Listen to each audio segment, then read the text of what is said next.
Hola, buenos días. Muchas gracias por estar nuevamente estudiando la Biblia con nosotros. En esta mañana les quiero recordar que hemos estado aprendiendo a seguir a Jesús porque Él es el camino y así podremos estar en su perfecta voluntad. Durante el transcurso de nuestra vida a veces vamos a tomar decisiones basadas en nuestra experiencia y en nuestra sabiduría, pero lo mejor es hacerlo tomadas, guiadas por el Espíritu Santo. Vamos a ver que el Señor llamó a otras personas y vamos a ver cómo lo hizo. En Mateo 4, del 18 al 20 se nos dice cuando Jesús empezó a llamar a los que iban a ser sus 12 discípulos, dice que pasó por el mar de Galilea y ahí estaba Pedro y su hermano Andrés. Y Jesús les dijo, vengan en pos de mí y los haré pescadores de hombres. Y ellos, dejando al instante las redes, le siguieron. No preguntaron más detalles. En Mateo 4, del 21 al 22, se nos habla que Jacobo y su hermano Juan estaban en la barca con su papá, que se llamaba Zebedeo. Y dice que estaban arreglando las redes y Jesús los llamó. ¿Cómo los llamó? No dice, pero Jesús los llamó. Y ellos dejaron luego la barca y a su papá y le siguieron. En otro versículo, Mateo 9:9, Jesús se encuentra con Mateo, que era un cobrador de impuestos. Y lo único que le dice es, sígueme. Y él se levantó y le siguió.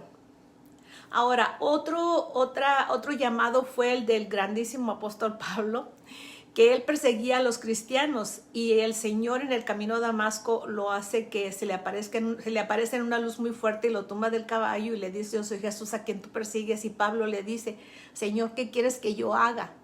Y Jesús le respondió, levántate y entra en la ciudad y se te dirá lo que debes hacer. Entonces, como vemos, muchas veces el Señor nos da muchos detalles cuando nos llama a seguirlo, pero una vez que lo hacemos, Él nos va guiando a través de su Espíritu Santo. Muchas veces preguntamos cuál es la voluntad de Dios para mi vida, cuando la pregunta debería ser, ¿cuál es tu voluntad, Señor? Punto. ¿Cuál es tu voluntad? Y una vez que conocemos la voluntad de Dios para el ser humano, una vez que sabemos cuál es su voluntad, nosotros tenemos que ajustarnos a ella. ¿Y dónde vamos a aprender cuál es su voluntad para la humanidad? En su palabra.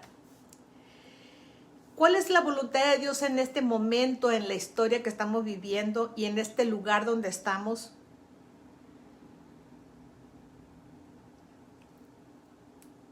Entonces sabremos cuál es la voluntad, lo que necesitamos hacer. Se trata de Él, no de nosotros. Nuestro enfoque debe estar en Dios, no en nuestro propio yo, en nuestra vida. Hay un pasaje de la Biblia muy interesante que les quiero leer en Juan 10:17 y luego del 19 al 20 que dice, pero Jesús le respondió, hasta ahora mi Padre trabaja y yo también trabajo. Se refería a su Padre Celestial. Por eso Jesús respondiendo les dijo, de verdad os digo que el Hijo, o sea Él, no puede hacer nada por su cuenta, sino lo que ve hacer al Padre. Porque de todo lo que hace el Padre, eso también hace el Hijo de igual manera.